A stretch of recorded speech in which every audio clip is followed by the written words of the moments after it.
preletor. O Marcelo está filmando também, né, Marcelo? Tá bom. Tá bom, obrigada. Tá bom. Obrigada, Marcelo. Só que esse é bem profissional.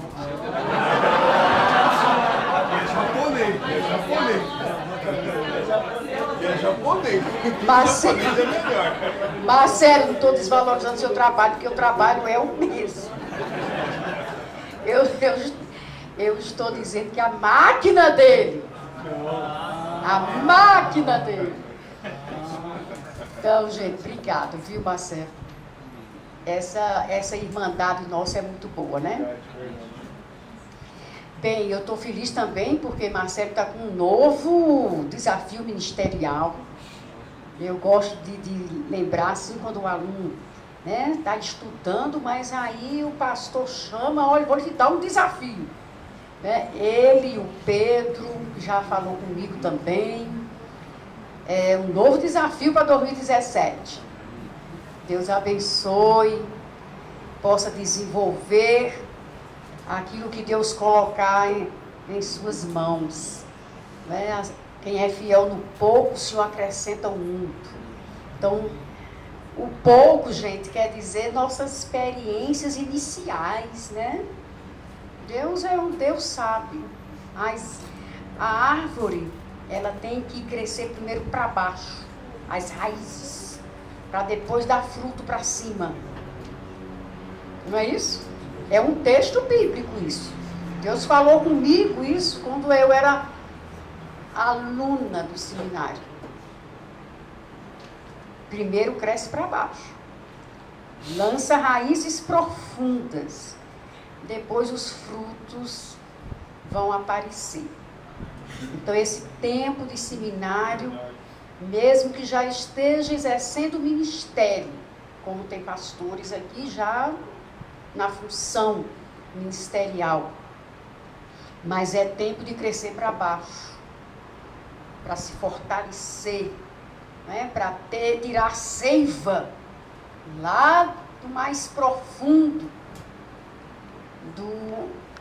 desse terreno sagrado, junto à fonte, né? A palavra fala plantado junto à fonte, para tirar a seiva e poder produzir frutos que permanecem. Então, queridos, eu quero passar para o nosso preletor. Ele é um professor da casa e é uma pessoa muito amada, né? Todos dizem que ele é muito gentil. É? Porque de fato ele é, né? E ele é um biblista. Ele não é só teólogo. Ele é teólogo, mas é biblista. Então isso é muito, muito importante para nós, né? Ter um professor erudito. Ele fez seu doutorado na USP. Ele domina grego, hebraico, inglês e etc. Graças a Deus, né? E ele é também pastor, bom, né? Tem a experiência pastoral. E é um servo de Deus. Então nós louvamos muito a Deus pela vida do nosso professor. Deus o tem conservado humilde. O ambiente acadêmico é muito vaidoso, muito presunçoso, mas Deus tem preservado ele na humildade.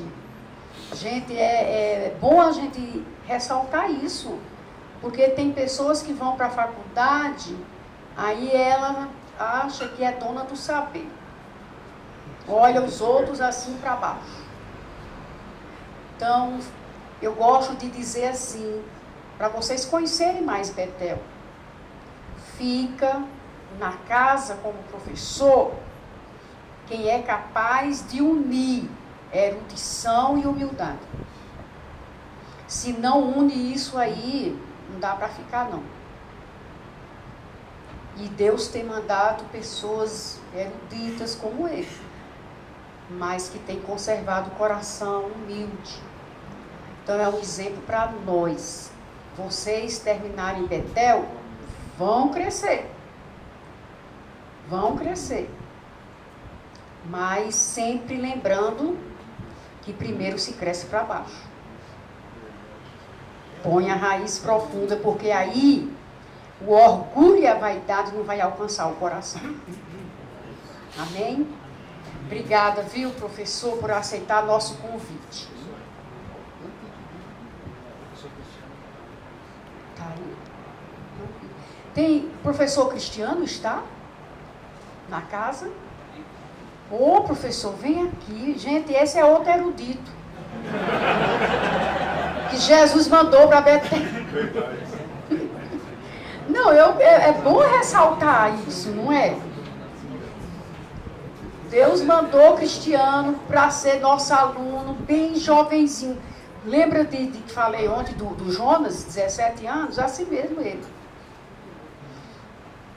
E ele fez Betel, aí depois fez mestrado, foi para a USP, fez literatura, fez pós-doc e está fazendo mestrado no Andrew Jumper, né? No Novo Testamento. O mestrado dele agora é Novo Testamento. Então, gente, vamos estudar. Sem perder a piedade. Amém. É muito bom ter Cristiano como nosso professor também. Tem mais professor na casa? Suzana está ali, já foi apresentada a segunda. Não estou vendo. Quem é? Ô, professor, desculpa. Vem aqui, professor. Tem um lugar... Ah, tá certo.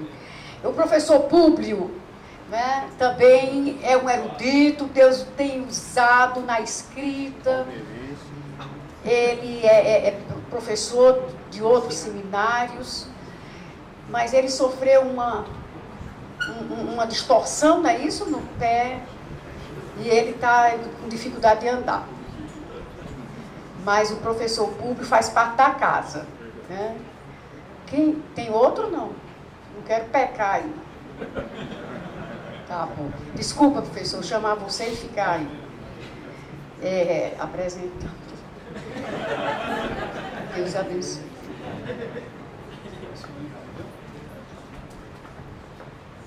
Graça e paz a todos, a todas. Amém? Boa noite. Que Deus abençoe grandemente aos meus queridos irmãos e irmãs. Quero agradecer aqui a nossa querida irmã Durvalina, missionária Durvalina, pelo convite, mais uma vez gentil, gracioso e cortês que nos fez para que estivéssemos aqui com vocês compartilhando este assunto que eu diria que ele é eminentemente prático, né? O nosso tema, princípios de vida e liderança dos reformadores. Antes disso, o Flávio ali da livraria me pediu para fazer algumas propagandas básicas, né? Nós vamos fazer, e eu tenho que fazer porque eu ganhei, um dos volumes ele me deu, então eu tenho que ser honesto, né?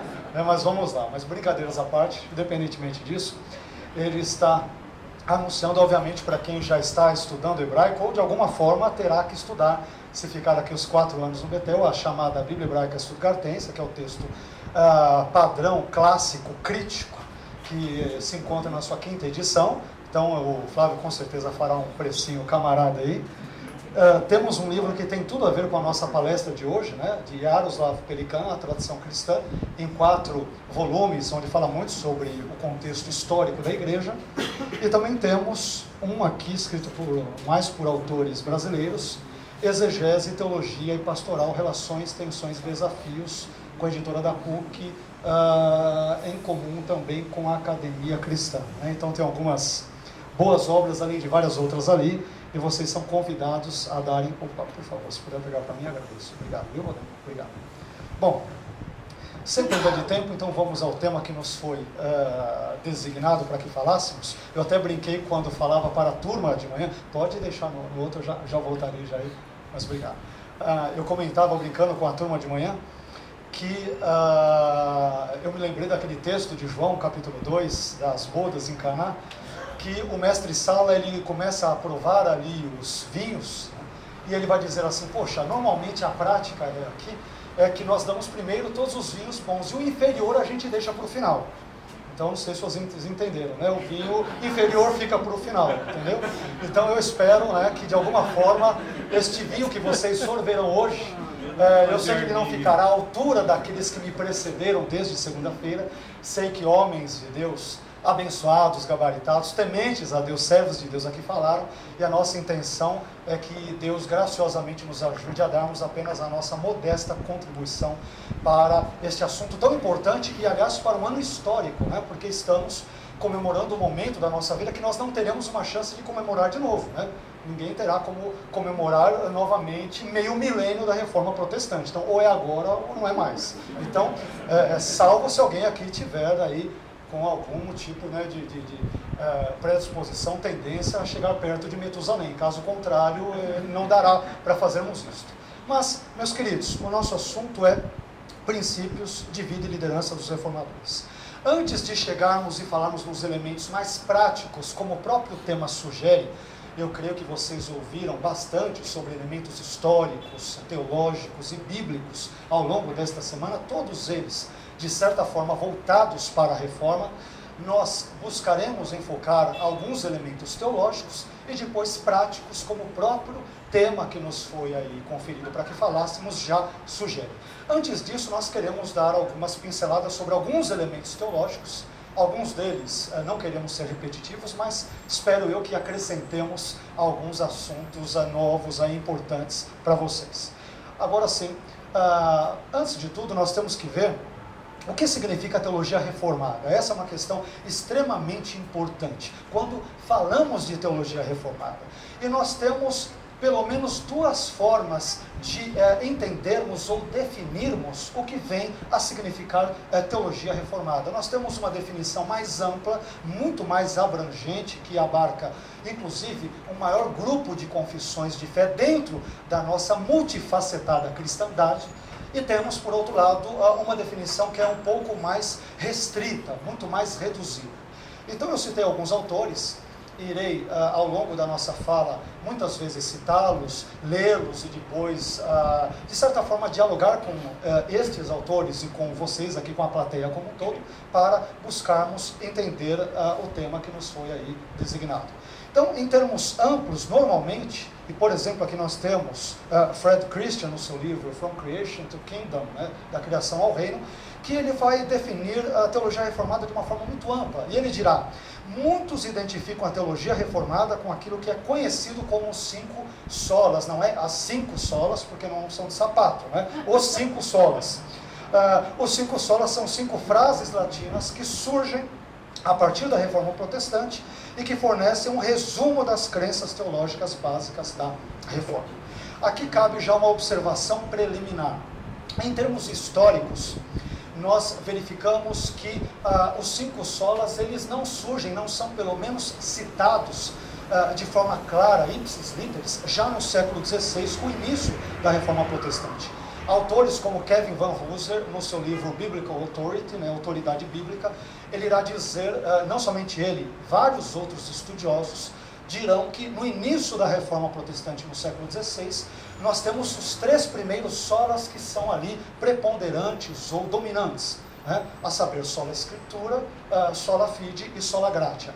Os 2 outros solas, solos Christus e sola Deo Gloria, eles apenas surgirão como um desenvolvimento posterior. Aliás, um destes solas, especialmente o último, Soli Deo Gloria, ele se tornará mais clássico a partir das assinaturas do alemão Johann Sebastian Bach nas suas partituras, onde ele começa a assinar ali Soli Deo Gloria, ele que segue o contexto também luterano, o contexto reformado, e ele então ajudará a popularizar esse tipo de conceito. Não é que Bach o teria inventado, mas ele acaba fomentando também esse elemento que é um dos conceitos. Agora, nós não estamos querendo dizer com isso, não é porque as 5 expressões latinas que envolvem os 5 solas não estavam necessariamente presentes nos primeiros escritos dos reformadores, especialmente do século XVI ou início do século XVI, que o conceito dos 5 solas não estivesse presente na literatura reformada emergente ou nascente como um todo, ok? Então, apesar da nomenclatura não estar sempre presente, e o conceito está ali presente de forma subjacente às ideias apresentadas nos escritos, correspondências, cartas dos reformadores incipientes, especialmente no contexto europeu. Por favor, o próximo. Depois nós temos uma definição mais restrita, que nós tiramos aqui de Michael Horton, no seu livro Introducing Covenant Theology, a introdução à teologia da aliança. E Horton, que obviamente ele é calvinista, ele dá uma definição mais calvinista e portanto mais restrita, e ele dirá o seguinte: as pessoas rapidamente associam a teologia reformada, isto é, calvinista, esse parênteses aí foi colocado pelo próprio Horton, não sou eu, tá? Com os assim chamados 5 pontos do calvinismo, com seu famoso acrônimo TULIP. Onde nós temos o T de Total Depravity, a depravação total, o de eleição incondicional, o L de Limited Atonement, o I de Irresistible Grace e o P de Perseverance of Saints. Então, a partir disso, no próximo slide, então nós temos que fazer uma pergunta. Quando falamos de teologia reformada, você é reformado, você segue o contexto da reforma protestante, então nós temos que primeiramente entender com o nosso interlocutor, ou com os nossos interlocutores, o que entendemos ou como definimos o conceito de teologia reformada. Se o seu conceito ele for mais amplo ou abrangente, você estará se referindo mais especialmente aos 5 solas, de forma resumida, né? Não são apenas os 5 solas que têm o retrato da reforma protestante, mas eu diria que de forma mais ampla eles sumarizam esses conceitos. Ou você está se referindo de forma mais reduzida à TULIP, ou seja, um contexto muito mais calvinista e, portanto, muito mais estrito. Então, essa é uma questão extremamente importante. Diante disso, nós temos o próximo slide, que ele é emblemático, que é nós temos uma gravura que ela está presente ali no Museu de Londres, e ela nos apresenta 24 reformadores, os nomes deles estão ali, e eu trouxe de propósito essa gravura, datada de 1769, alguns a datam do início do século XVII, não sabemos ao certo, mas você vê nela um número muito maior de reformadores do que aquela meia dúzia ou aqueles 3, 4 gatos pingados que normalmente nós costumamos mencionar. Normalmente, aliás, quem é luterano, e você fala de reforma protestante, ele só vê a imagem de Lutero na cabeça dele, não vê mais ninguém. Se você fala para um contexto mais presbiteriano ou calvinista, obviamente ele tenderá a ver, não que seja só Calvino, mas especialmente Calvino. Quando você fala do contexto da nossa cristandade mais ampla, então você tem outros personagens presentes nesse contexto. Então, por exemplo, nesta gravura, vocês veem aí sentados à mesa, e aí o texto em inglês, bem ali no cabeçalho, no inglês antigo, ele vai dizer os primitivos reformadores, a quem sob Deus nós estamos aí devidos, estamos em débito com eles pela gloriosa luz do Evangelho. Entre eles nós vemos quem, por exemplo, William Perkins, que é calvinista, vemos Calvino, obviamente, vemos Beza, vemos Lutero, vemos Melanchthon, e bem na ponta ali, o primeiro deles aparece Jacó Armínio. Jacó Armínio presente na tradição também reformada, né? Eu não digo isso simplesmente, e eu entendo obviamente a manifestação de vocês, porque este que vos fala é declaradamente, convictamente arminiano, graças a Deus, e graças a Deus pelos calvinistas também, pelos não arminianos, né? Porque a reforma ela é múltipla, nós não temos uma reforma unívoca. Aliás, eu creio que é complicado falarmos de uma única reforma. Eu entendo que nós temos uma reforma protestante plural, ou várias reformas protestantes. E aí já abro outro parêntese aqui importante. Quando falamos, por exemplo, de conceitos teológicos, tais como monergismo ou sinergismo, traduzindo em miúdos de forma muito breve, no monergismo, questão obviamente predominantemente calvinista, você entende a ideia de que Deus primeiro regenera unilateralmente o indivíduo, e depois ele passa a ter fé e se arrepende. No contexto sinergista, primeiro o sujeito crê como uma obra da graça para depois ele ser regenerado. Você tem uma inversão nesses elementos. Então, normalmente, eu vejo alguns estudiosos falando que o conceito teológico monergista, ele reproduz de forma mais correta ou adequada a reforma protestante. Isso não é verdade, porque Martinho Lutero, que é o precursor da reforma protestante, era monergista, mas o seu braço direito, Philip Melanchthon, era sinergista.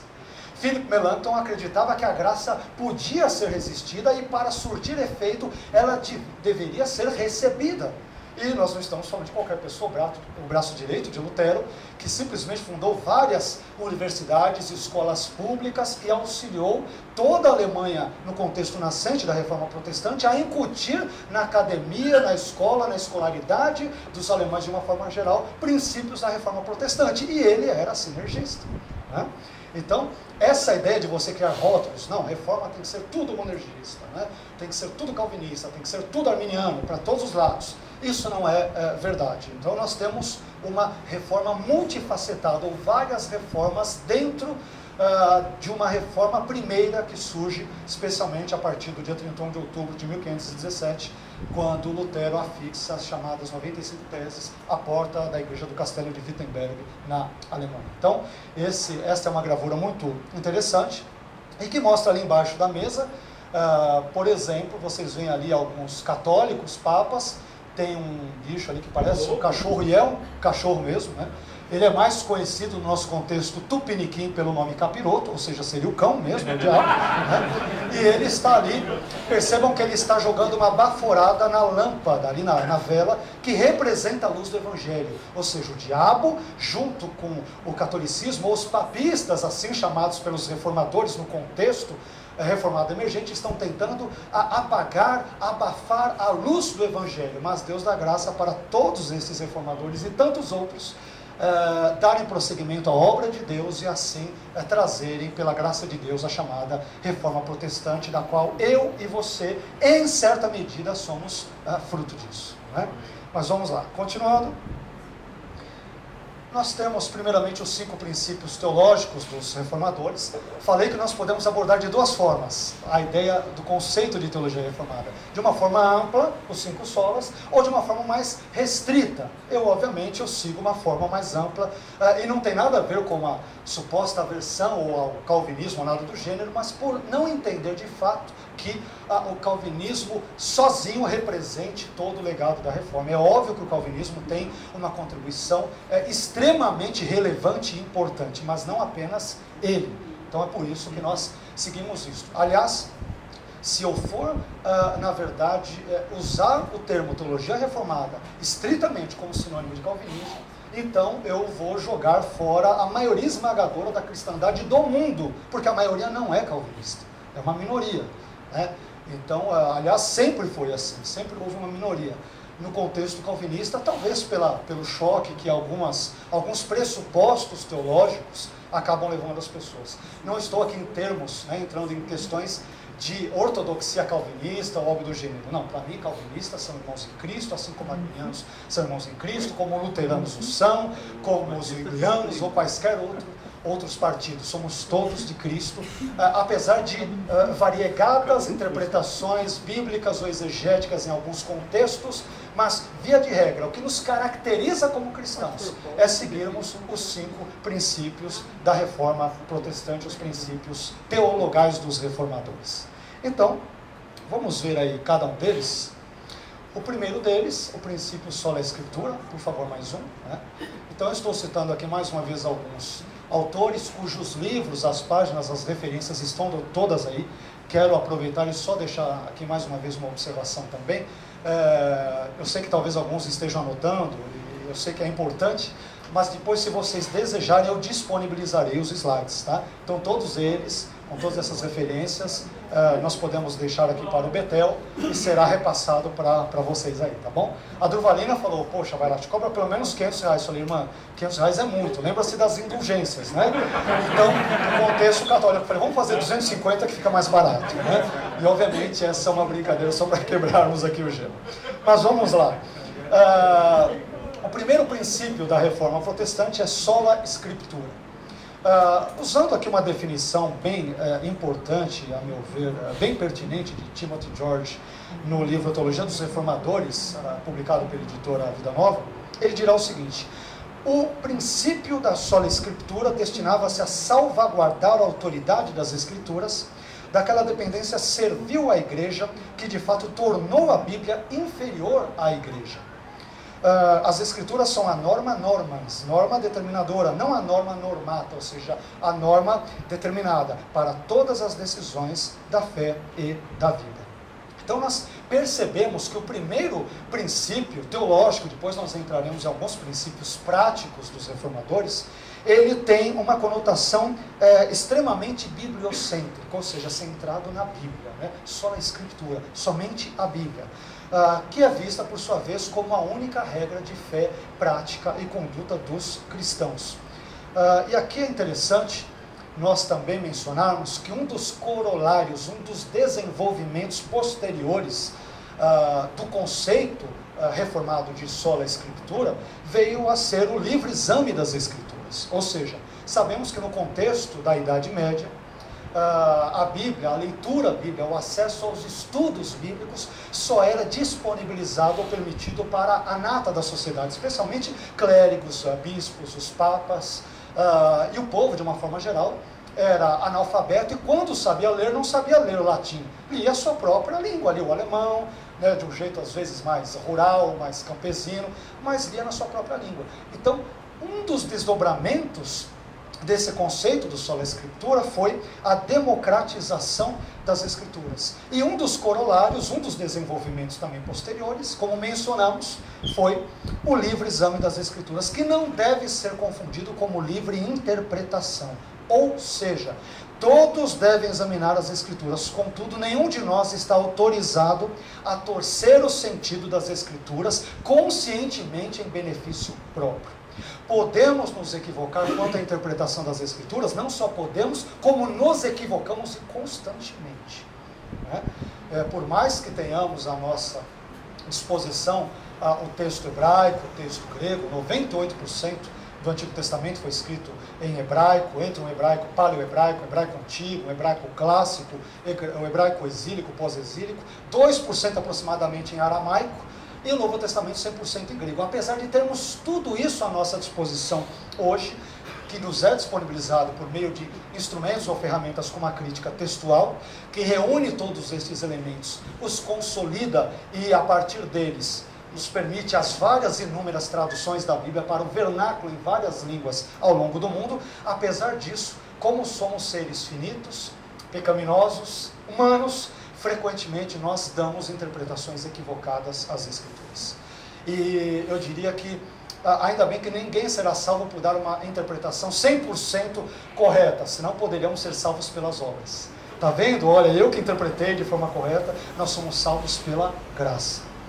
Pela graça. Isso é tão interessante que o próprio Dr. David Martin Lloyd Jones, famoso puritano calvinista, ele, num dos seus livros, ele irá dizer que não devemos nos estranhar se encontrarmos semi-pelagianos ou pelagianos no céu, né? Que podem ter até uma doutrina distorcida, um conhecimento, um conceito distorcido da Bíblia, mas a salvação não é pelo nosso conhecimento 100% perfeito, a salvação é pela graça. É claro que a fé vem pelo ouvir a palavra, vem por meio de uma pregação correta da Bíblia, mas o que eu estou querendo dizer é que nem sempre interpretaremos 100% de forma adequada vários textos, aliás, muitos textos dificílimos das Escrituras. Isto não nos isenta da nossa tarefa, como muitas vezes biblistas, exegetas ou teólogos, de buscarmos fazer da melhor maneira a nossa parte, todavia não sem o auxílio da iluminação indispensável do Espírito Santo, né? Senão não nos distinguiremos de qualquer erudito, ateu ou cético aí do mundo. Então devemos ler a Bíblia com todas as ferramentas que temos à nossa disposição, mas também com a ajuda graciosa, sempre importante, da iluminação do Espírito Santo. Bom, indo para um outro ponto, eu quero pular, eu citei sola escritura e tem um texto bíblico ali, tudo aquilo que nós estamos mencionando, nos 5 solas temos os textos, mas estou preocupado um pouco com o horário, então vou pular, tá? Vamos para o segundo princípio, mas depois todos esses materiais estarão disponíveis a vocês, né? O segundo sola, nós temos aqui sola graça, somente pela graça.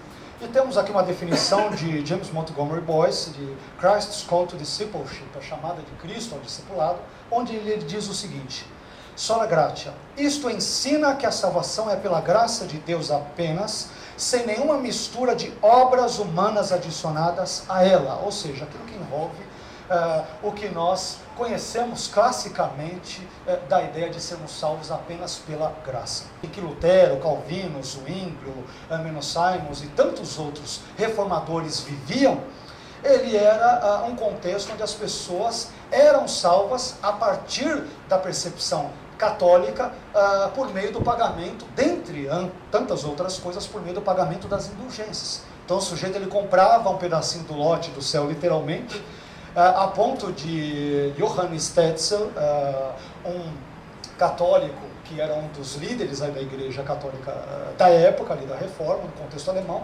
ele vai dizer aquela célebre frase, né? Assim que vocês ouvirem o tilintar da moedinha no fundo do gasofilácio, uma alma salta do purgatório e entra no céu.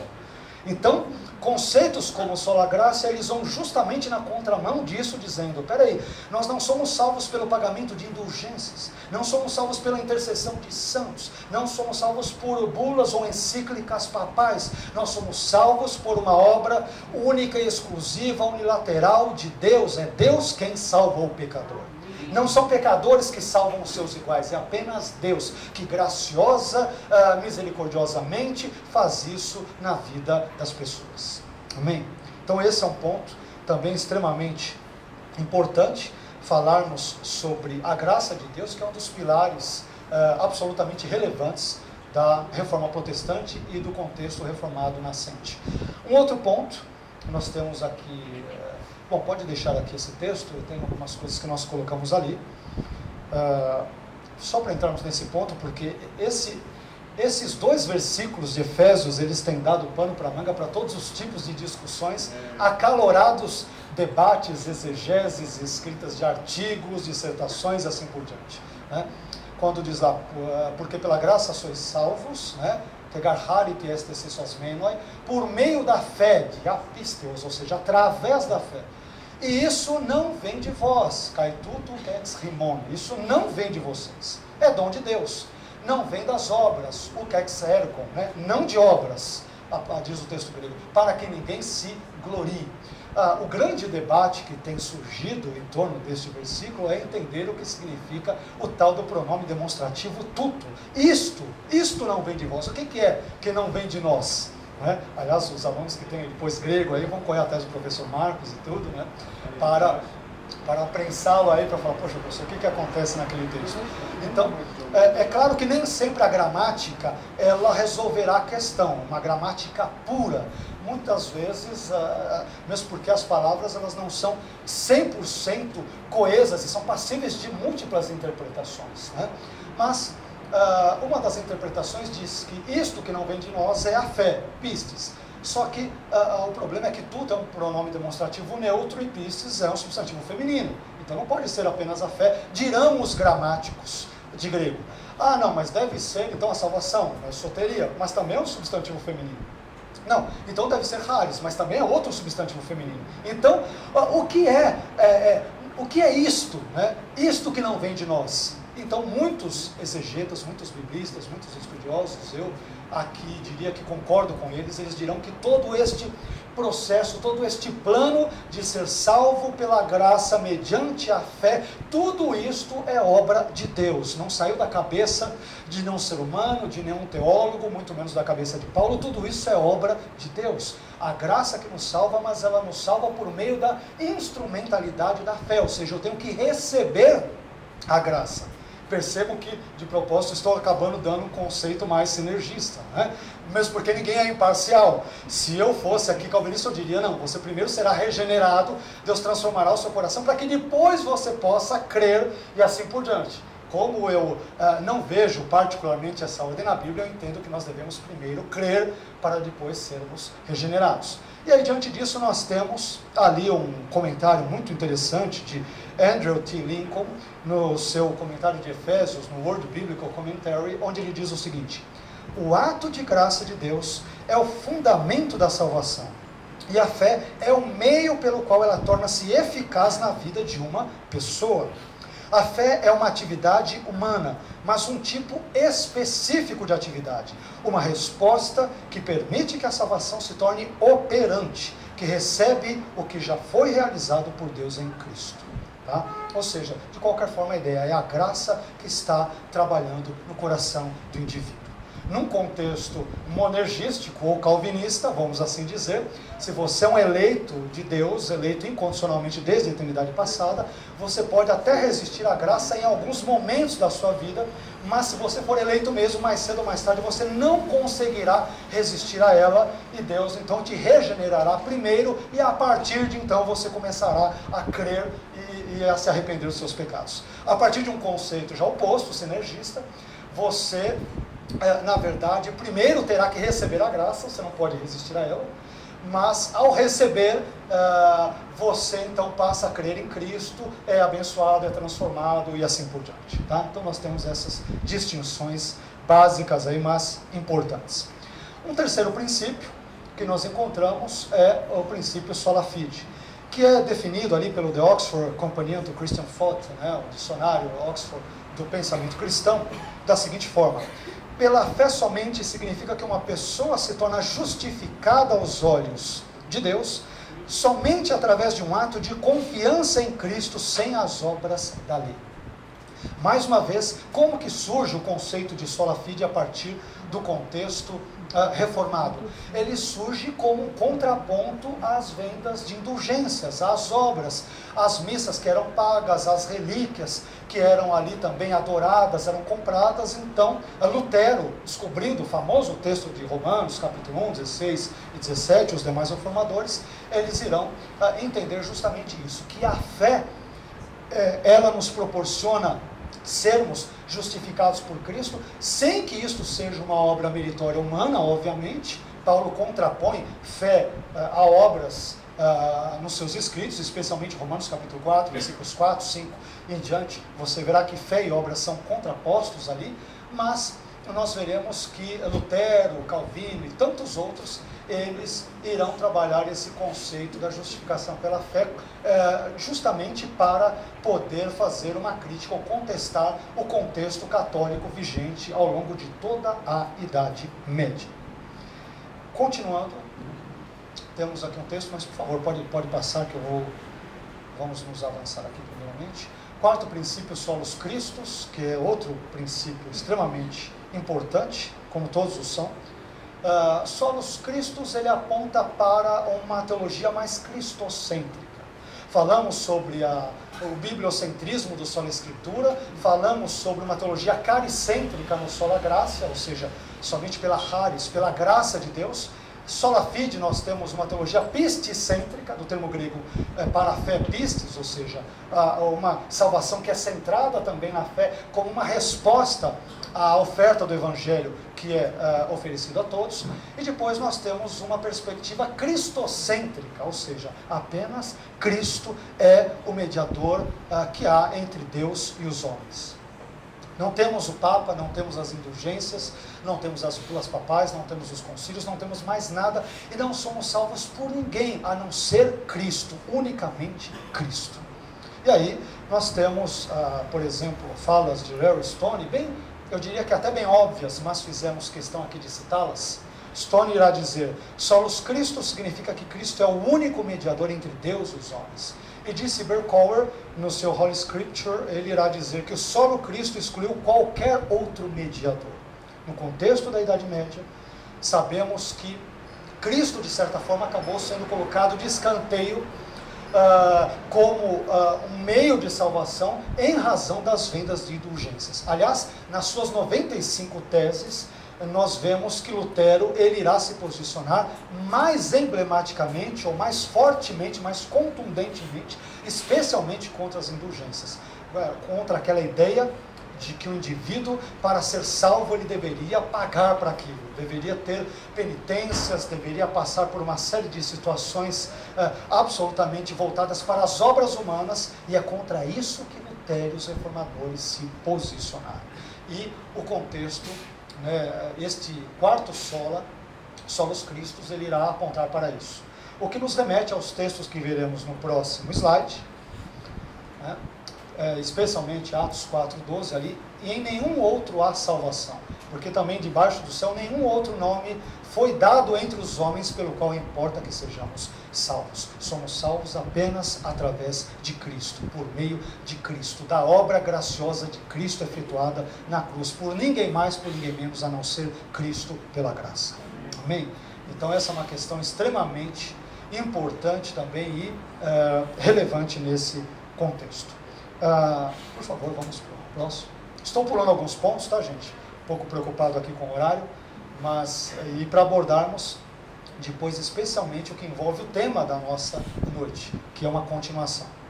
Por fim, nós temos o item só lhe deu glória, somente a Deus seja dada a glória. Nós temos aí um excerto tirado do livro Consecrated Phrases, a Leighton Theological Dictionary, ou seja, um dicionário de termos e expressões latinas voltadas para a teologia, palavras, expressões latinas voltadas, onde Brodsky irá dizer o seguinte: uma vez que é a graça de Deus somente que nos salva através de Jesus Cristo, os protestantes consideraram que tal glória, isto é, a glória pela salvação, deveria ser dada somente a Deus e não aos santos ou membros da hierarquia católica e etc.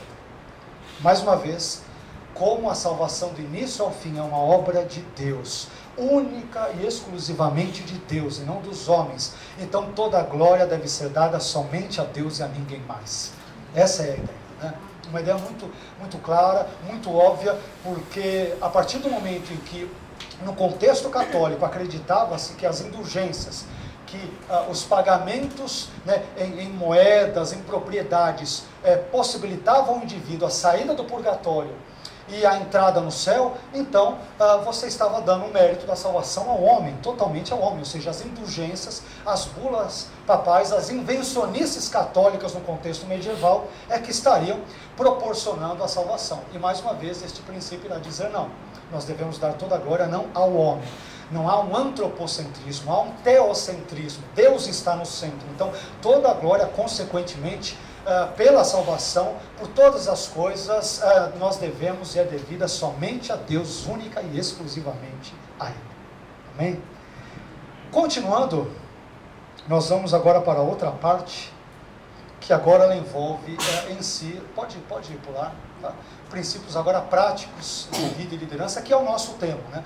Nós primeiramente falamos sobre os fundamentos que nos permitirão, agora os fundamentos teologais ou teóricos, vamos assim dizer, que nos ajudarão agora a sentarmos os elementos práticos, que foi o tema que nos foi proposto, né? Princípios práticos de vida e liderança dos reformadores. Eu falava para o pessoal da manhã, para os alunos aqui, para as pessoas que estavam de manhã, que se a nossa teologia, com todos os elementos teóricos, ela não resultar em desdobramentos práticos na nossa conduta, então nós temos que rever a nossa teologia, né? Então, se você diz que tem uma teologia onde Deus é amor, que Ele ama, e você não ama, tem uma coisa muito errada, né?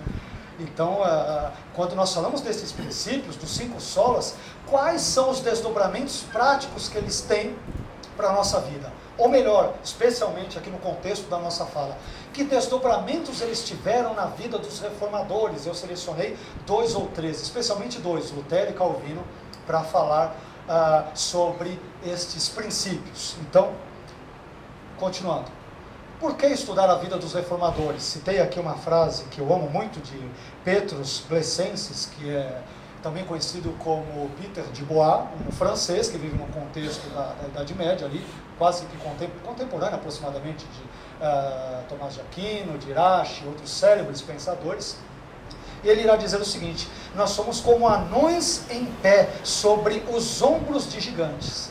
Graças a eles, vemos além deles, ocupando-nos com os tratados escritos pelos antigos, tomamos os seus pensamentos selecionados, sepultados pelo tempo e pela negligência dos homens, e os elevamos, por assim dizer, da morte para uma nova vida.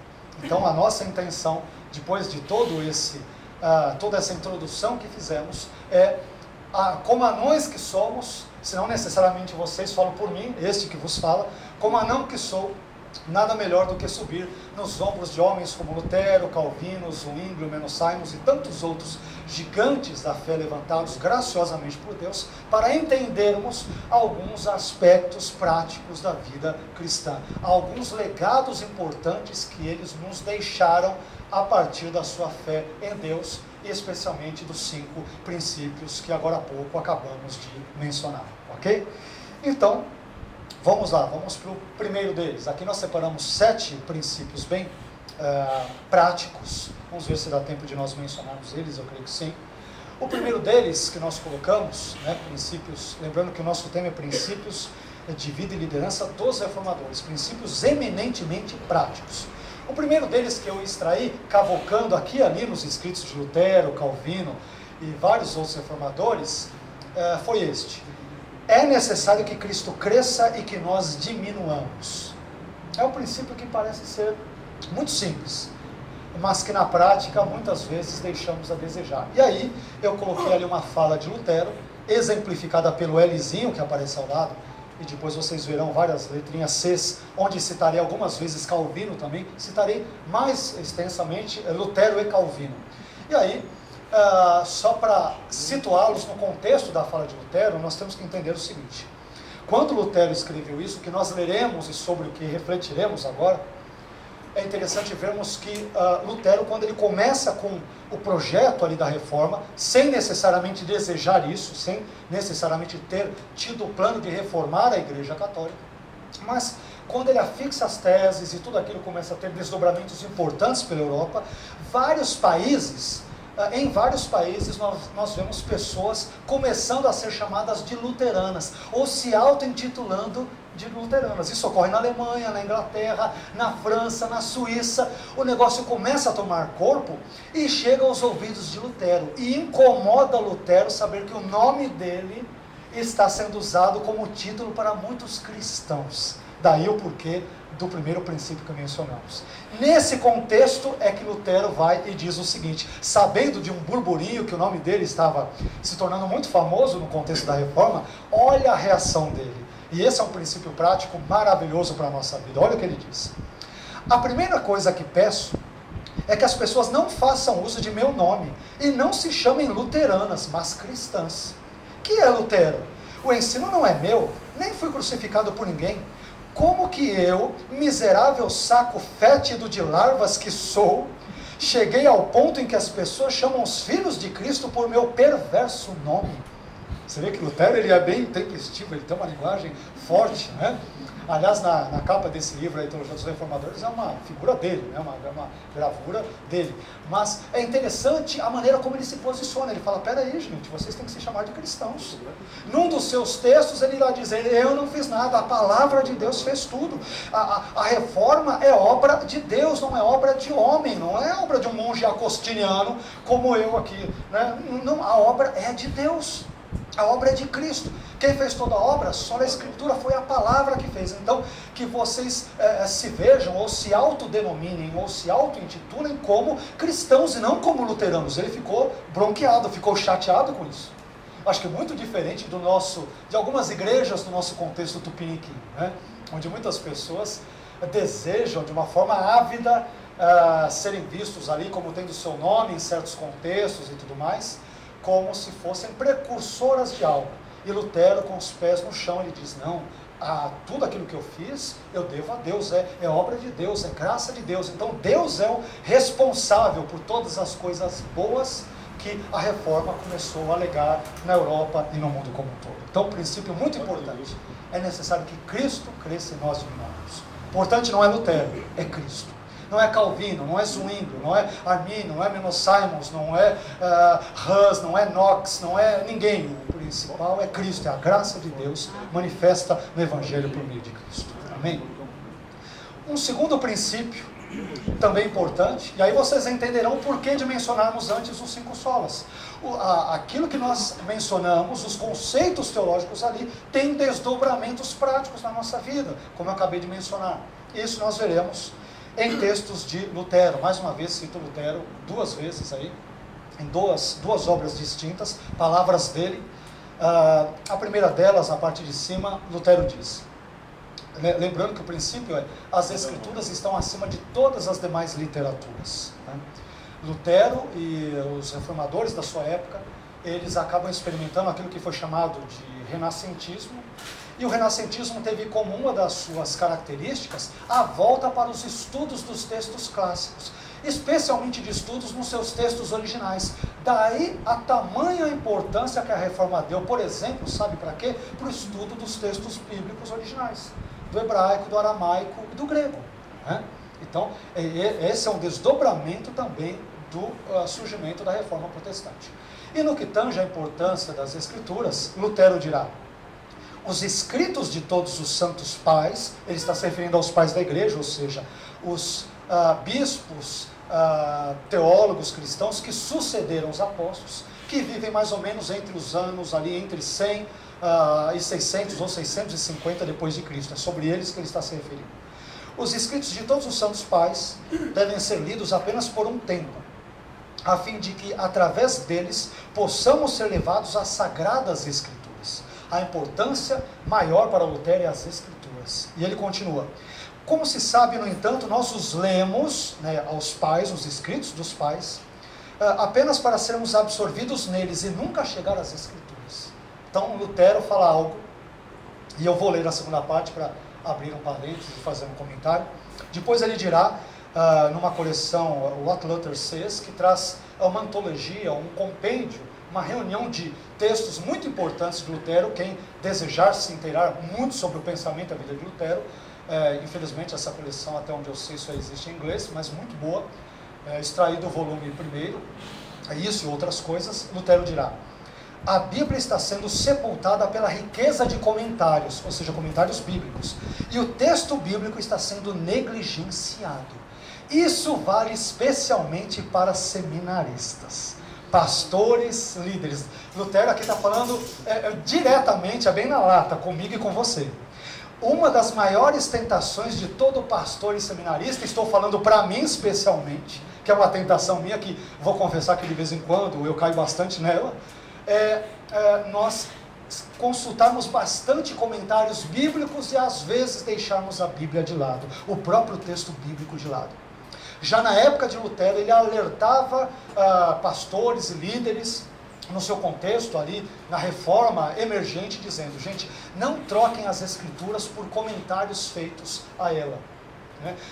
Não queiram saber o que os outros, né? Não é que não seja importante o que os comentários bíblicos dizem sobre a Bíblia, mas tudo aquilo que lermos, comentários dos pais da igreja, comentários bíblicos, todos eles devem apontar para a Bíblia, e a Bíblia deve ser a nossa maior fonte de busca e de pesquisa, especialmente a Bíblia. Né?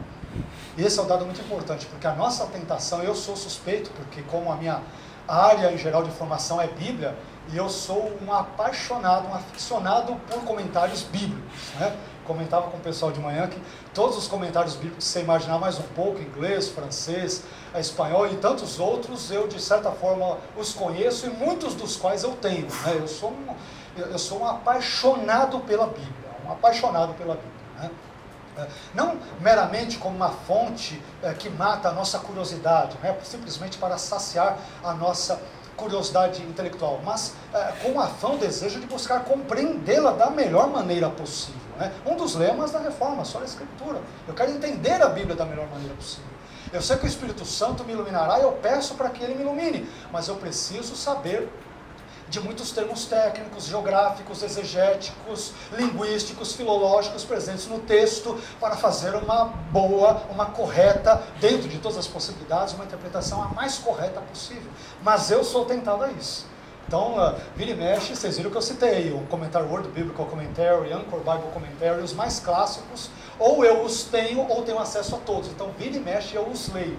Né? Sempre, faço pesquisas, artigos, sempre. Mas Lutero nos ajuda, ou nos ajuda a nos desviarmos do rumo, a sairmos desse tipo de situação e a voltarmos para o texto bíblico em si. O texto bíblico é o fundamento de tudo, é aquilo que há de mais importante para a vida do pastor, do líder e do cristão em geral, como um todo. Outro elemento importante agora vamos para Calvino, The Life of John Calvin, né? Um texto que, de Thomas Dyer, um texto muito antigo, que vocês conseguem baixar tranquilamente em PDF, já caiu em domínio público, tá? Não é pirataria nem nada do gênero. E é um texto tocante de Calvino. Né? Eu sou apaixonado pelos textos de Calvino. Né? Alguns estão até o João está até assustado aqui, né, João? Né? Embora seja arminiano convicto, nós temos que ler de tudo e temos que admitir que Calvino foi um excelente exegeta, um excelente biblista, um excelente teólogo. Apesar das discordâncias teológicas, aliás, quem de nós concorda 100% um com o outro? Né? Dentro da sua própria denominação, né? Se você perguntar a 2, 3 pessoas sobre um assunto, você terá inúmeras discordâncias. Então, tenho muitas discordâncias de Calvino, mas são discordâncias teológicas e absolutamente respeitosas. Né? Mas ele diz algo que é comovente. E me permitam situar de novo o contexto da fala aqui, agora de Calvino. Calvino soube, só para situá-los no contexto, que Lutero havia lançado um livro, publicado uma obra, e nesta obra Lutero, em outras palavras, ele detonava os zwinglianos, por causa daquela luta com a Eucaristia, a celebração da ceia. Então Lutero, de todo mundo de roldão, Lutero era meio intempestivo, genioso, ele acabou falando mal de todo mundo, são os demônios e tal, e até Calvino entrou no meio disso. E aí Calvino ele escreve uma carta para Heinrich Bullinger, né, aquele que deu continuidade à reforma de Ulrich Zwingli na Suíça. Ele sabe disso, ele fala, poxa, Lutero começou a escrever umas bobagens aí, detonando meio mundo, reformadores falando entre si, todos eles reformadores. Vejam a postura de Calvino diante do texto de Lutero, onde ele começa a falar mal de todo mundo. Olha só porque discordava do pensamento dele. Olha o que ele diz, abre aspas, isso é comovente, olha o que ele diz. Eu ouvi que Lutero finalmente publicou uma injúria atroz, Bullinger, está falando com Bullinger, não somente contra você, mas contra todos nós. E aí ele diz, mas eu espero que você se lembre em primeiro lugar quão grande homem Lutero é. E em quantos dons excelentes ele se sobressai. Com que firmeza e constância, com que destreza e aprendizagem eficaz, ele tem até agora se aplicado tanto a derrubar o reino do anticristo, ou seja, o catolicismo romano, quanto a propagar a doutrina da salvação. Ou seja, Bullinger, perdoe o Lutero lá, o cara não sabe o que fala, né? Então ele não está bem lá não, ele está discordando de você da Eucaristia, você diz que a presença de Cristo é simbólica, ele diz que Cristo está presente mesmo ali, né? Meu, deixa isso, não faz... Na continuação do texto ele vai dizer, se nós formos tratar Lutero com a mesma moeda, nós daremos mau testemunho diante dos ímpios. Perspectiva de Calvino, interessante, a gente está dizendo, cuidado que se você começar a escrever um para o outro, fica naquela troca de elogios, né? Os ímpios vão ver, vão falar, poxa, tá vendo lá, luterano, calvinista, zwingliano e assim por diante. E Lutero tinha umas superstições. Lutero era um bicho esquisito, né? Para falar a verdade, ele era um sujeito esquisito. E ele era supersticioso, porque ele cria na consubstanciação, ou seja, a ideia de que a presença de Cristo estava de fato presente nos elementos, no pão e no vinho, quando da consagração.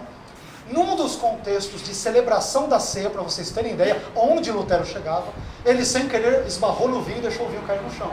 Ele chegou, se ajoelhou e começou a lamber o vinho, né, com medo de desperdiçar, porque o vinho ali era o sangue de Cristo. Né? Então Lutero tinha algumas coisinhas ali que eram um pouco complicadas, mas foi um tremendo homem de Deus. Né? Teve os seus erros, Calvino admitiu, no contexto dessa fala, ele vai dizer, Lutero ele tem obras muito boas, ele é muito perspicaz, é um homem de Deus, mas ele também tem as suas falhas, ele também tem defeitos. Então a colocação de Calvino eu acho extremamente tocante, é uma atitude cristã. Né? Ele poderia chegar e falar, não, Lutero é um velho lobo, já está um velho babão, lá acaba com ele, esse cara não sabe o que fala. Né? Mas ele tem um tratamento que reflete o nosso terceiro princípio. No trato com as pessoas deve sempre haver bom senso, equilíbrio e amor. Meu irmão, discordemos uns dos outros, mas que haja entre nós tudo isso sempre, que haja uma discordância em amor. Não uma discordância teológica jamais pode se tornar sinônimo de inimizade entre irmãos que têm sobre si o mesmo sangue da cruz vertido sobre nós. Discordância teológica é uma coisa, inimizade pessoal é outra, meu irmão. Então se você está com inimizade com outro porque ele não pensa do jeitinho que você quer, eu acho que você tem que rever o seu cristianismo, se é que você é cristão. Né? Você tem que rever esse tipo de cristianismo onde só você está certo, você é o ortodoxo e todos os demais são heterodoxos. Né? Só você está do lado da verdade, a verdade está ao seu lado e ninguém mais a tem. Então tome cuidado com esse tipo de perspectiva. Né? Não é bíblico nem um pouco. Continuando. Quarto princípio. Eu creio que dá para nós quase concluirmos, são 7 pontos aqui no final, já estamos terminando. Quarto princípio que nós aqui colocamos é que as tarefas ministeriais devem ser executadas com diligência. Mais uma vez, recorremos a Lutero, no livro de Fred Moiser, né? Luther the Preacher, Lutero o Pregador, onde ele dá alguns conselhos, ou ele dá um puxão de orelha nos líderes da sua época. E eu sei que aqui nós temos vários líderes, né? Temos aqui presbíteros, pastores, líderes que sejam de louvor das suas igrejas, seminaristas que serão futuros pastores, são os braços direito e esquerdo dos seus pastores nas suas igrejas. Então aqui ele dá uma chapuletada em todos nós, sobre o perigo da preguiça no ministério. E ele diz o seguinte, Lutero: alguns pastores e pregadores são preguiçosos, e isto não é bom. Eles não oram, eles não leem, eles não buscam as escrituras. A chamada ministerial é observar, estudar, prestar atenção na leitura, ou seja, a leitura bíblica.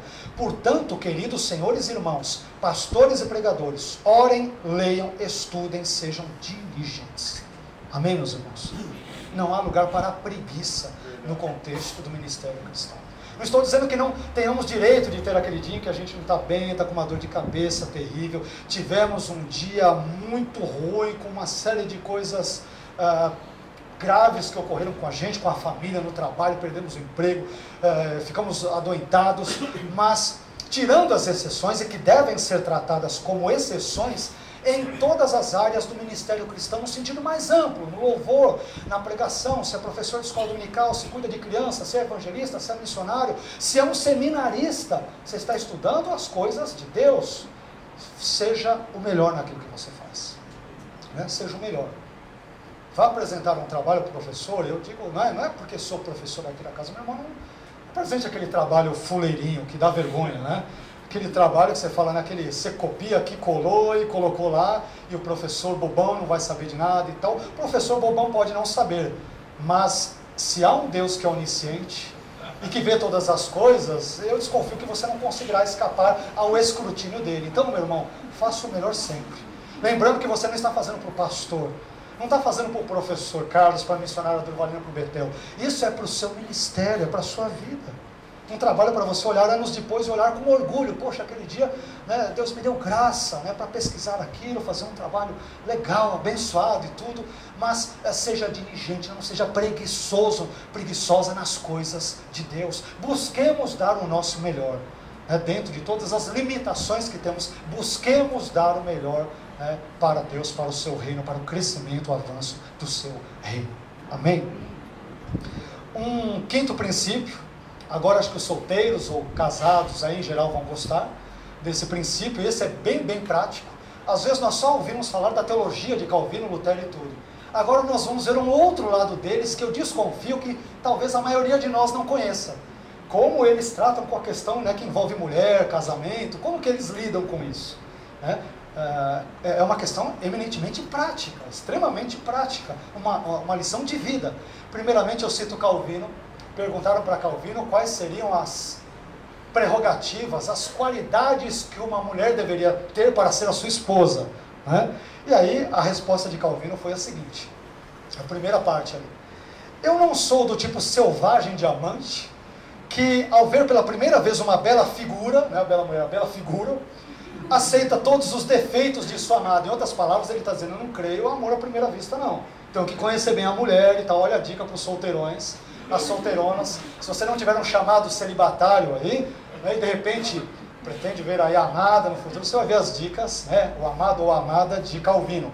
E aí olha as 5 características que Calvino acha que uma mulher deve ter, são extremamente importantes. Olha o que ele diz: eis a única beleza que me seduz. Primeiro, se ela é casta, tem que ser casta, né, honesta, pura, santa, né? Segundo, nem muito atraente, nem muito desdenhosa, tem que ser equilibrada, né? Tem que estar bem. Você vê que a lista dele, já tem irmão anotando aí, né? Cuidado, né? Já vai usar aí para ter um flerte gospel com a irmã da igreja. Vigia, viu, irmão? Vigia. Que mais? Se é econômica, opa! Oh, Jesus! Essa foi revelação direta. Né? Você sabe porque, eu não sei se eu já brinquei com vocês, mas tempos atrás Deus me revelou o nome de alguns demônios que atuam na vida de algumas mulheres. Né? Então, um dos demônios que afetam muito a vida das irmãs, especialmente em épocas de fim de ano, é o demônio que se chama Tabarato. Né? Então, tem alguns outros demônios. Deus me mostrou alguns nomes de demônios. Tabarato, tem outro que se chama queima de estoque. A irmã não pode ver esse, que ela sucumbe. Né? E chega para o marido, né? A mulher só tem 2 pés, um direito e um esquerdo. Chega em casa com 10 pares de sapato. Minha filha, você não é uma centopeia, né? Você só tem 2 pezinhos, o direito e o esquerdo. Né? Então, tem outros demônios, né? Queima de estoque, tá barato, né? E tem um até em inglês, 50% off. Outro demônio que atua muito também na vida. Mas enfim, vamos lá. Vamos sair dessa questão demonológica, vamos para Calvino. Se é econômica, se é paciente. E por fim, e aí ele aponta para algo que tem a ver com a vida dele na época, se há esperança de que ela venha a interessar-se por minha saúde. Por quê? Porque Calvino, ao longo da sua vida, já veremos no próximo slide, que é o penúltimo, ele foi uma pessoa que viveu doente durante boa parte da sua vida. Então a ideia dele, poxa, eu vou me casar, eu quero amar uma mulher de Deus, mas, poxa, ela saberá que eu sou doente, deu muitos problemas, será que ela vai se preocupar em me amar do jeito que eu sou e cuidar de mim? Olha que coisa interessante, né? Prerrogativas importantes. Depois nós temos Lutero. Lutero também, que tem aquele jeito dele todo tempestivo, genioso, mas ele também sabia ser romântico, né? E aí, olha o que ele diz para sua esposa, Catarina von Bora, ex-freira, e ele diz o seguinte para ela: a maior graça que Deus pode conceder é ter um marido bom e piedoso, com quem você possa viver em paz, a quem você possa confiar tudo, mesmo o seu corpo e a sua vida, e por quem você tenha filhos pequenos. Aí ele diz: Catarina, você tem um marido piedoso que te ama, tu és uma imperatriz, graças a Deus. Né? Você vê que o sujeito era galanteador, né? E aí eu brinquei com a turma da manhã, ainda bem que ele falou, tu és uma imperatriz. Porque se fosse seguir Salomão, né, eu te comparo as éguas dos cavalos lá de Faraó, né, as éguas dos carros de Faraó, não ficaria legal. E além disso, Lutero também compara a sua esposa Catarina à Epístola aos Gálatas. Ele dizia que Catarina era a segunda Epístola aos Gálatas, ou Gálatas era a sua segunda Catarina von Bora. Né? Então amava tanto a palavra de Deus, a Epístola aos Gálatas, que usou até como apelido da esposa. Né? Cuidado não chegar em casa lá na sua esposa e falar, né, e confundir, falar, ô meu bem, você parece Filemon, ela achar que é filé mignon, algo do gênero. Né? Mas você vê que ali é toda uma dica para elogiar a esposa, o marido, tem uma questão muito prática. Ou seja, isso aponta para o quinto princípio que colocamos. Se for se casar, que o seu cônjuge não seja apenas um rostinho bonito. Né? Extraímos isso de quem? Calvino e Lutero. A beleza que eu quero, Calvino diz, eu quero que seja uma mulher santa, mulher de Deus. Lutero diz, olha, o seu marido é um homem piedoso e ele te ama. Amém? São valores importantes que nos são legados pelos reformadores e que talvez muitos de nós os desconhecíamos até então. Então, aqui nós temos princípios de vida e liderança absolutamente reais, práticos para a nossa vida diária. Como tratamos nossas esposas, nossos maridos, no nosso contexto conjugal. Não adianta sermos uma bênção no culto, no púlpito, em tudo, se quando chegamos em casa somos animais selvagens, para não dizer outra coisa pior, com maridos, com esposas. Então que Deus nos dê um casamento santificado, uma vida cristã transformada para a sua glória. Esses são princípios que, por exemplo, os reformadores nos legaram. Amém? Em sexto e penúltimo lugar, já estou concluindo, tá? Este outro slide. O sexto princípio: os cristãos não estão imunes às adversidades da vida. Esse é um princípio extremamente importante. Às vezes as pessoas pensam que, porque era Lutero, Calvino, Zwingli, ou seja lá quem for, poxa, eles eram pessoas que eram imunes às adversidades e às vicissitudes da vida. Não, eles tinham problemas assim como nós os temos. Por exemplo, Calvino, o casamento dele durou apenas durante 9 anos. Depois a sua esposa, que era viúva de crente anabatista, ele e a esposa, a sua esposa, casa com ela, vive com ela apenas 9 anos, tem um filho com ela, Jacques, que morre já recém-nascido, né, perde o filho, fica com 2 filhos dela, do outro casamento com um anabatista, que Delete Libur, a esposa de Calvino, teve, fica com os 2 filhos. Calvino prometera a sua esposa no leito de morte que ele cuidaria dos filhos, e aqui tem outra particularidade muito prática da vida de Calvino. Se você acha que a sua vida é tumultuada, Calvino, ele cuidava na sua casa, ali em Genebra, ele cuidava dos 2 filhos da sua esposa, como no outro casamento, tinha 8 sobrinhos que moravam com ele, 2 com 8, quanto que é? 10 crianças em casa, fora o irmão dele, Antônio, que morava com ele, e alguns outros adultos. Brincando, a casa de Calvino deveria ter cerca de 15, 17 ou 18 pessoas. E nessa época é que ele escreve as Institutas, comentários bíblicos, correspondências e tudo mais. Você que grita na sua casa lá, Xauim, por causa do papagaio, do miado do gato lá, do latido do cachorro e tudo mais, há esperança para nós. Se Calvino foi o gênio intelectual da Reforma, como de fato foi, em meio a um contexto tão turbulento, há esperança para nós, réis mortais, para termos uma vida intelectualmente ativa, piedosa e bem-sucedida para a glória de Deus e proporcionada pela sua graça. Amém? Além disso, ele tinha vários problemas de saúde, citamos apenas alguns. Insônia, problemas digestivos, dores nos rins, cólicas acompanhadas de vômitos, hemorroidas que sangravam constantemente, perda de apetite. Há biógrafos de Calvino que dizem que durante 10 anos ele comia uma única refeição por dia, devido aos constantes problemas estomacais que ele tinha. Já pensou 10 anos ter, ou almoço ou janta, é uma comida só por dia, durante 10 anos.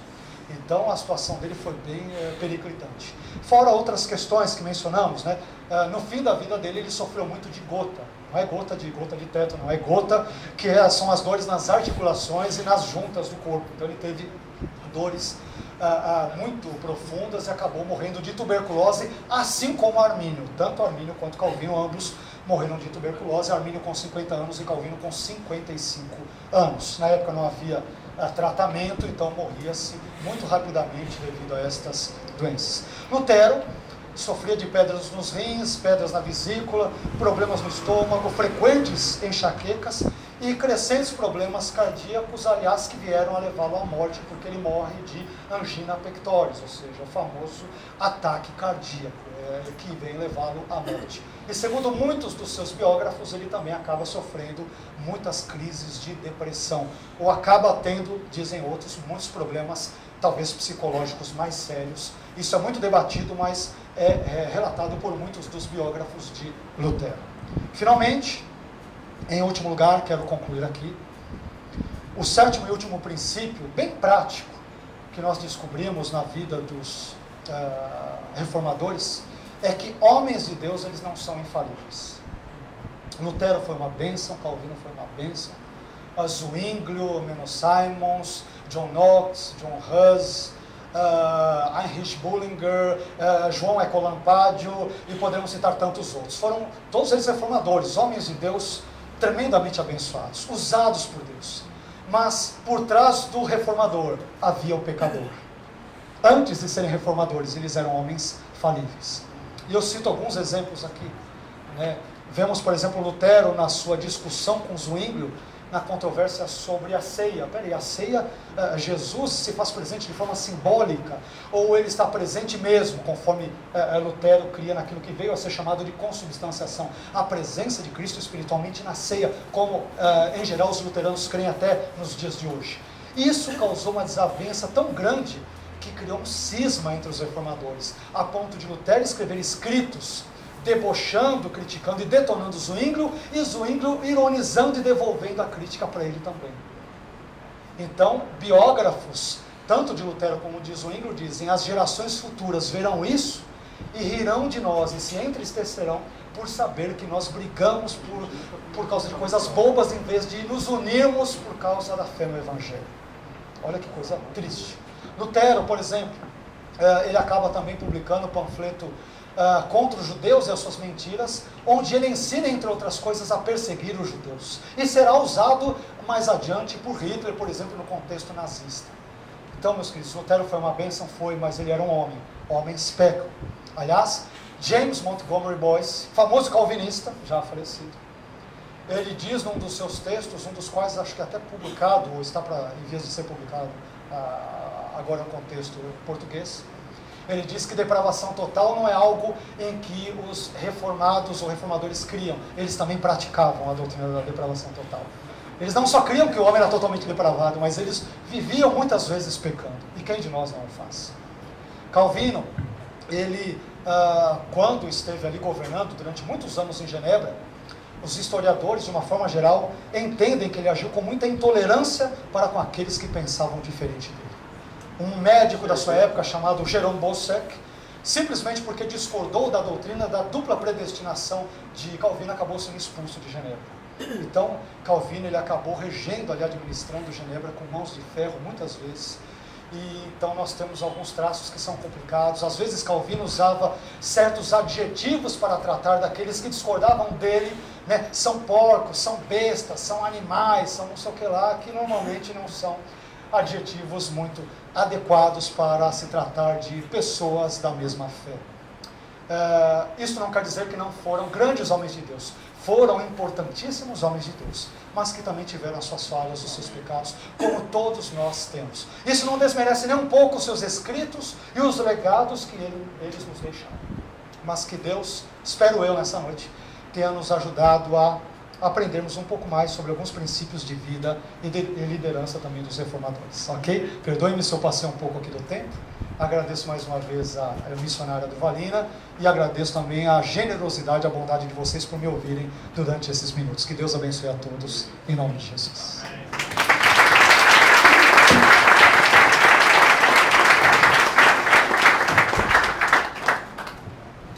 Graças a Deus por aquilo que recebemos nesta noite. Nós não vamos comentar nem abrir para perguntas por causa da hora. Nossos professores estão aqui para ensinar, para dar aula para vocês. Eu queria, né, eu disse, qual é o outro professor? E aqui estão juntinho, né? O professor Sérgio eu não citei. Então, gente, professor Sérgio, nosso professor de teologia, né, graças a Deus, está na casa desde o início de Betel. Eu queria só dizer uma coisa, né? Nós estamos num meio acadêmico. Meio acadêmico quer dizer que nós estamos em um seminário onde existe debates. Não é verdade? Qual é o meio acadêmico que não existe as diferenças, né, de pensamentos, de interpretações? Eu louvo a Deus, né, porque o Betel, por ser uma obra interdenominacional, nós podemos conviver com as diferenças. Não é? Graças a Deus.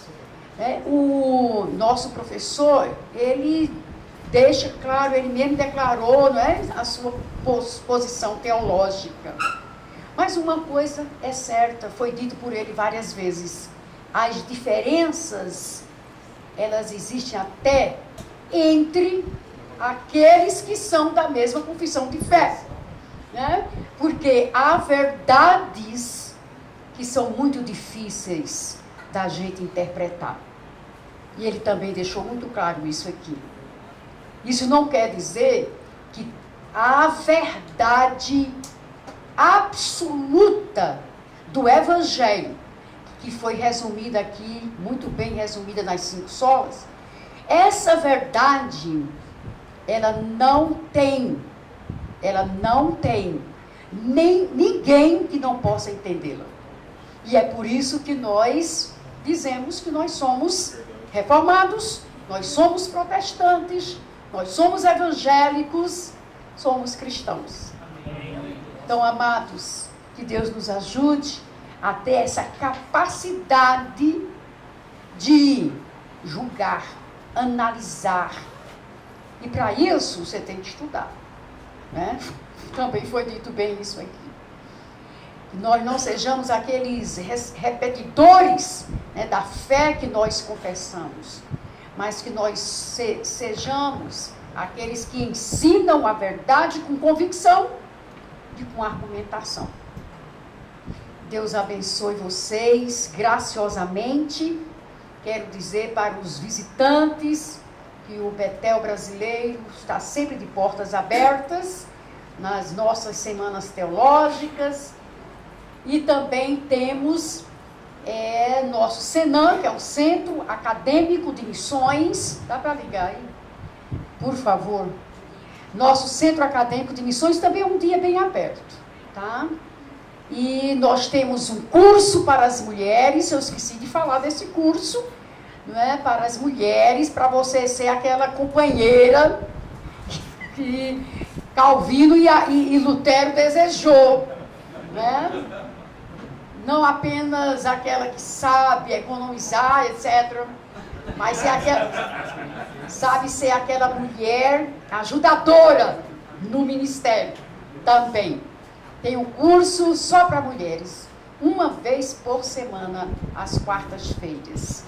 Então, olha no nosso site e vamos abrir um curso para professor de crianças. O departamento infantil da sua igreja precisa de pessoas qualificadas, capacitadas.